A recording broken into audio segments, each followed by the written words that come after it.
Hey, what's going on guys? So I just came back from seeing Mission Impossible Fallout and I really enjoyed it, fam. Like, I'm not exaggerating right now.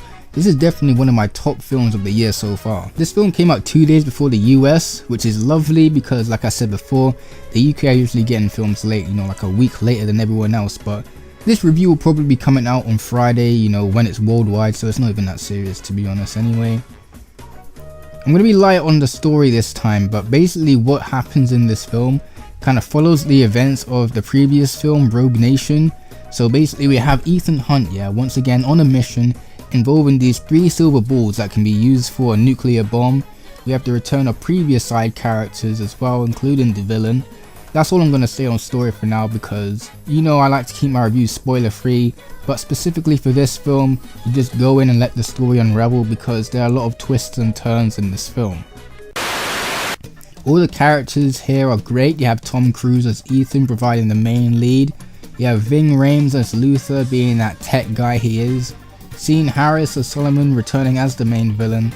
We have Simon Pegg as Benj being, you know, the comic relief that he is. And fam, this is how you do comic reliefs, by the way, because Benj, he's not only a funny guy, but he's actually useful and necessary. He isn't just annoying or obnoxious, you know, he can't do anything and is just scared of everything. They like to slap that kind of character in movies nowadays. I'm looking at you, Fallen Kingdom. Anyway, what we have new here is Henry Cavill, who plays Walker. And before I say anything else, no, the mustache was not important or anything. I know a lot of people have been joking that the mustache should have been given a fight scene in itself because of all the problems it caused, you know, with Justice League and everything. But yeah, you know. Acting was on point. Obviously nothing groundbreaking or anything, but for what this movie is, no one here was given a lazy performance or anything. Alright, let's talk about the action here because that's what we come to see these movies for. The action, gadgets, espionage, you know the drill. The action here is definitely well done. The choreography was crisp and intense.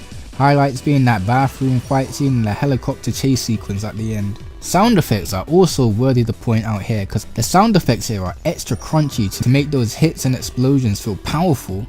Like when someone gets smacked in the face, you feel that impact, fam. I didn't even see this in IMAX, you know. When I was watching this I was like, nah, this needed to be watched in IMAX. So I'm gonna say this right now, if you have the chance, slap the extra pounds or dollars for the IMAX. What I do think could have been better a little bit was the use of gadgets. I mean, this is why I think Ghost Protocol was the best one, because of how smart and imaginative it was with the gadgets. It makes it up with the fight scenes. Overall, I just want to appreciate how practical it was. I mean, there was only really one instance where I saw the use of CG in the film, but for the most part all the stunts here are done in real time. Like that helicopter scene for example. Apparently Tom Cruise had to learn to fly a helicopter and perform in real time. Music here was also good. While it hasn't got that classic espionage feel that Michael Giacchino gave when he did the score, but overall the score here was good, keeping the action intense with fast paced drums and that. If I did have to say any negatives, I would say that the film is a bit long, clocking in at like 2 hours and 30 minutes, which isn't really, you know, a negative, but you should just know that it's quite a lengthy film. But you know, there wasn't really an instance where I found myself bored or anything, so yeah. But you do have to make sure you pay attention to the dialogue though, because if you're not following up, you're gonna get lost. Compared to the other Mission Impossible films, I'd say it's not as good as Ghost Protocol or anything, but I'd probably say it's as good as Rogue Nation. I don't know if it is better or not because I have to rewatch Rogue Nation again, but right now I think it's as good as Rogue Nation.